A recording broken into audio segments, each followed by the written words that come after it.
Digital currencies such as Bitcoin and Ethereum are gaining in popularity in private and corporate sectors. But when a new digital currency is created, what drives its ultimate success? By studying a dataset of 345 digital currencies, researchers found that the success of digital currencies depends largely on their business and technology types. The success of digital currencies linked to third-party currencies such as Bitcoin is driven mainly by popularity, making them more volatile over time. Users often purchase these digital currencies for trading purposes, and the cost of these currencies is unlinked directly to the value of any specific business.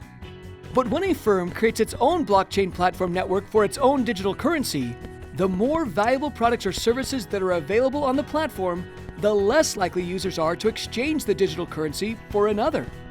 Early examples of these platform-based digital currencies include Amazon coins or Facebook credits, which could be exchanged for products or services on the firm's site. These platform-based currencies give firms more control over the data related to the currency, and unlike third-party currencies, increase the value of the underlying business. Oddly, digital currencies are held as decentralized financial tools. However, they seem to best thrive when firms centralize part of them in order to retain control over certain strategic dimensions. Wonder how digital currencies survive and thrive? If so, then you may want to read this paper.